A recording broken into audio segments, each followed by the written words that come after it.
Namaste. This is me, Min Bahadur Bham. I'm a filmmaker from Nepal, and the title of my film is called Shambhala. Thank you so much. Thank you for that introduction and congratulations on such a beautiful and meditative film. To start with, I have some more playful and quick questions. So let's head off Oh, with that. Um, okay, sure. Thank you. if you could have a dream dinner party, which are the three guests that you would invite? Wow, three guests. Yes. Okay. One, I would love to invite my actor, the main actor from my film, Which one Pema. exactly? Okay, Pema. Yeah. Mhm. And second one, I would love to invite my favorite filmmaker, of course, but he's not alive anymore, Stanley Kubrick. Okay, wonderful.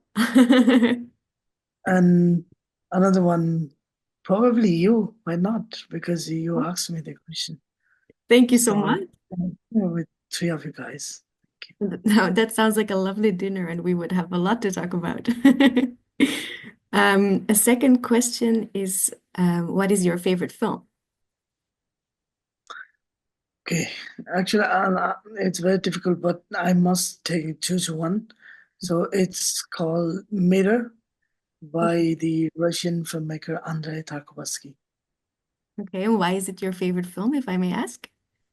Yeah, because I could sense it's not only about using lots of metaphors in the film, but it's very atmospheric and it's very philosophical, yet it's very simple. Great, that sounds like a good choice. And then to end with our quick questions, what did you want to become when you were younger? I wanted to be a filmmaker from the age of 6. Wow, great. So you made a dream come true. Yeah.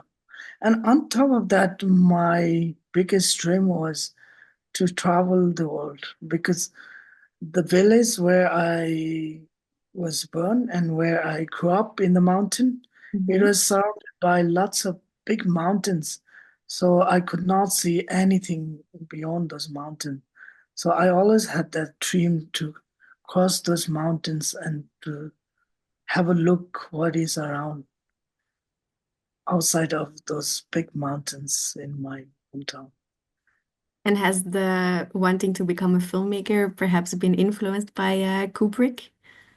Mm, Not exactly, because I got to watch his films later on when Yes. I was in film school. But before that, yeah, I had lots of other favorite filmmakers as well. You were already talking a bit about how you grew up, and of course that reflects in the film as well. It's a very introspective film, but I think I can also say that it's a semi-autobiographic film. Almost, yeah, you can say it because most of my films, mostly the stories reflect my own being. Hmm. Because of course they are fiction films, though. Still, I love to take the inspirations, the reference from my own life, because that's the biggest inspiration for me to tell the story, to discover and to try to know myself better through creating the characters, through building the stories and share it to the audience. Can you maybe explain a bit on how you told your story then, or how you explored your journey more through some? Actually, it depends. It started from the point um, that what was really fascinating for me was long time back when I made my first short film. The very in, core intention of making that film at the time that I had in my mind was whatever things made me so hunted to tell the stories. So I started my filmmaking career from that point. Okay. And until Samala, I was in the phase of telling the story that what made me more curious. So Mhm. this, I would say this is my second steps of making film, how I would love to explore myself. Because whatever curiosity that I had while writing the script of Shambhala, that was the biggest inspiration for me to find the characters, find the story, and find this entire script. Because I always had this curiosity and this belief system about my previous life, becoming a monk in the mountain. So that was the key point for me to discover these characters and the story. And now I feel like I'm in the space um, where I want to tell the story, where I want to make the film that I don't know anything about it. That's for the next film, you mean? Yeah. Mhm. So I started from the point what I know everything that I wanted to make, include those kind of elements, story in my film. And in the second phase of my filmmaking career, I wanted to tell the story that made me more and more curious. Mhm. And now I would say I really want to find, discover something that I really don't know. So that while making the film, that will be also my own findings Mhm. towards myself and towards mm, my own I think personal bit. we're I think we're already curious what the next one will be as well. And within your curiosity now, which is reflected in Sambala, I think you've discovered many things because I read that there were many challenges. Also, in the filming, there was a language barrier.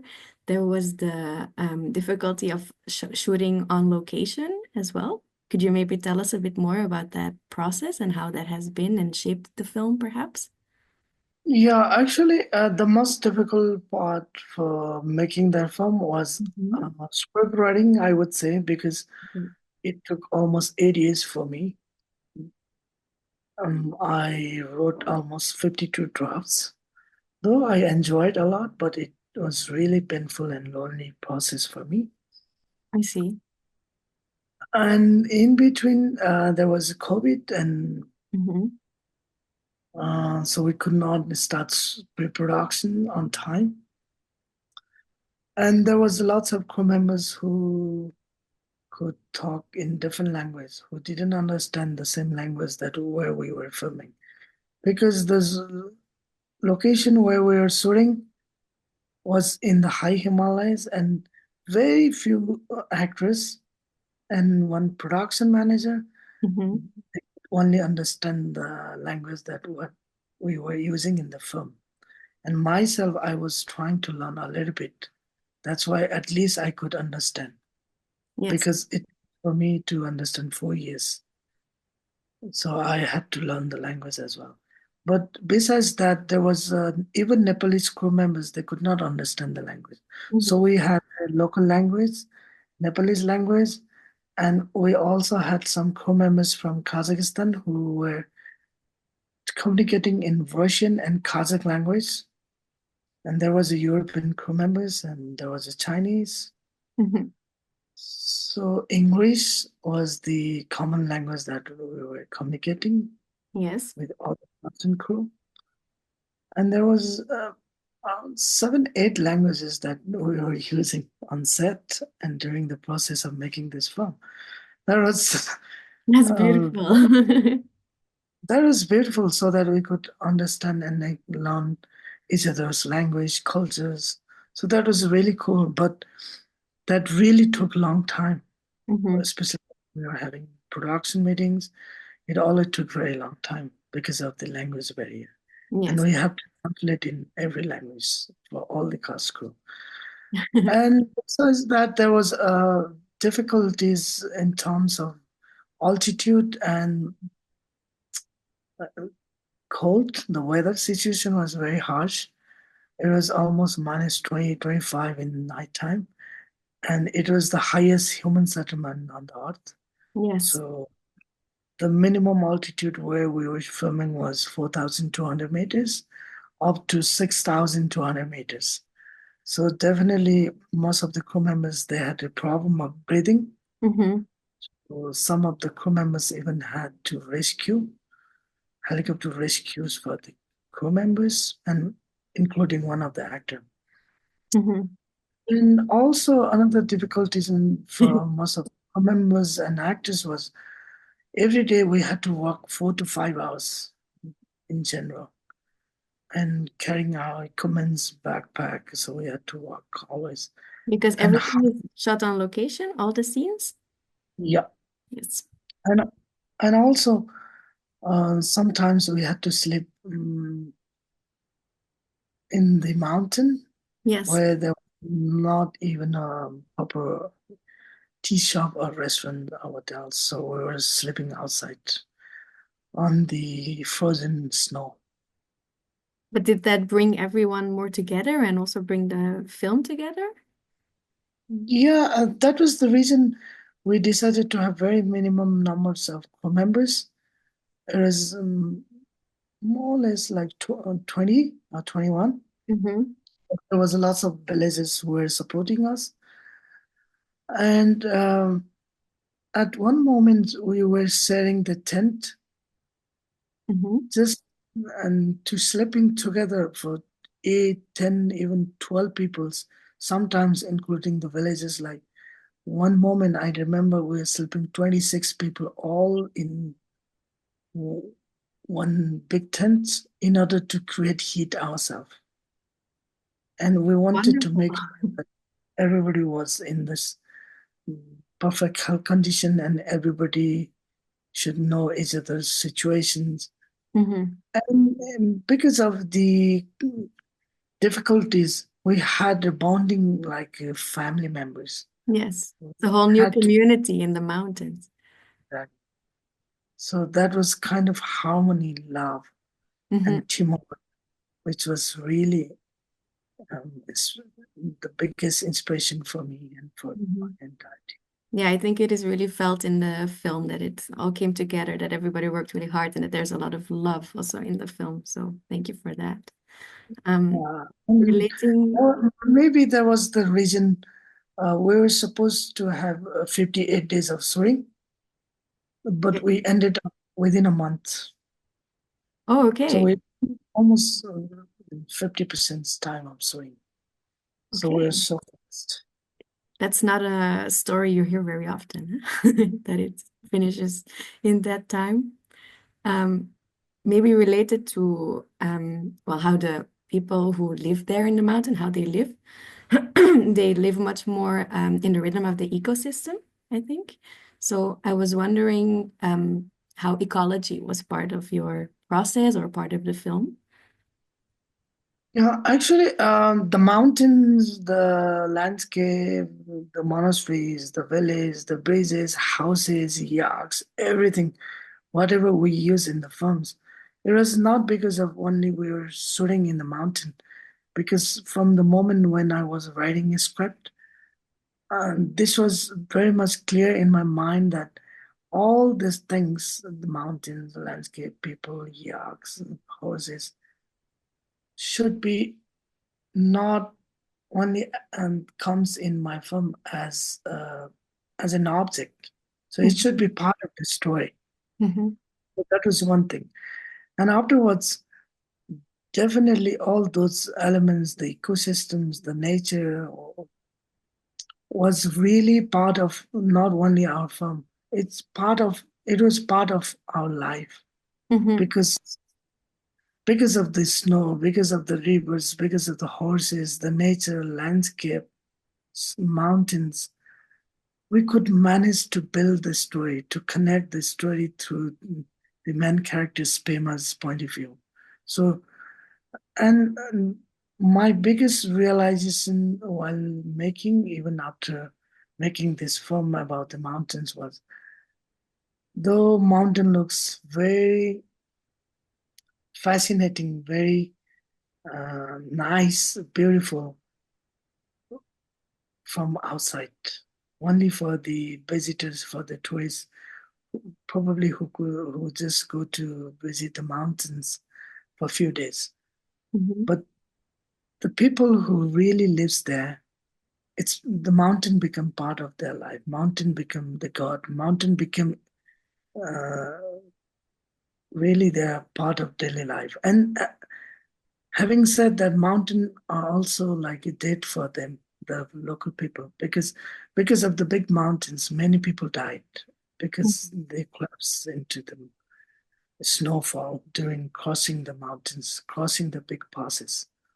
And because of the mountains, people from one village to another village, they could not go on time to meet their family members. And some people even die. The pregnant women died while crossing those big mountains on the way to go to hospital. So mountains for the people is really a part of their life in Yes. good ways, bad ways, whatever it is. Mhm. Maybe that relates also to the, or that's why I want to ask to the pace of the film, because it is beautifully slow. It takes its time. It's patient, and then towards the end, actually more happens in a shorter amount of time. It unravels perhaps quickly. Is that, or why did you make that choice?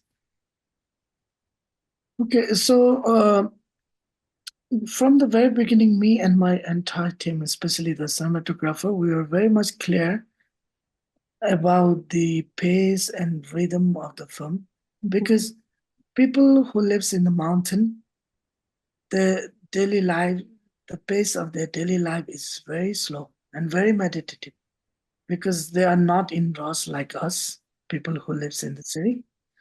We people who lives in the mountain um, uh, born in the same house and we die in the same house. And whatever the friend circle that we have at the beginning, so in the whole life, more or less, we'll have the same community, same friends, some relatives. And we have the same kind of job, like very monotonous kind of life. Like Mhm. early morning wake up, you go to the river, bring water, take your eggs, and work in the field. And that is kind of like the daily routine of life, probably 300 days in a year. So Mhm. they don't have many things to do in life. And they are never ever in rush and worried about the future. Mhm. So that's the spirit of people who lives in the mountain. Their pace is so relaxed, so meditative, and that we really wanted to capture, to give the essence of this film to have meditative tone and pacing. So that was the conscious decisions that we took from the very beginning. Yes, it is really felt, and I think we will all take the film with us and become or join the meditative journey that it is right now. There's a lot more to explore, but I will leave the people who are watching the film now to discover that. And I want to thank you so much for this interview and for sitting with me. Thank you so much for this opportunity. Thank you so much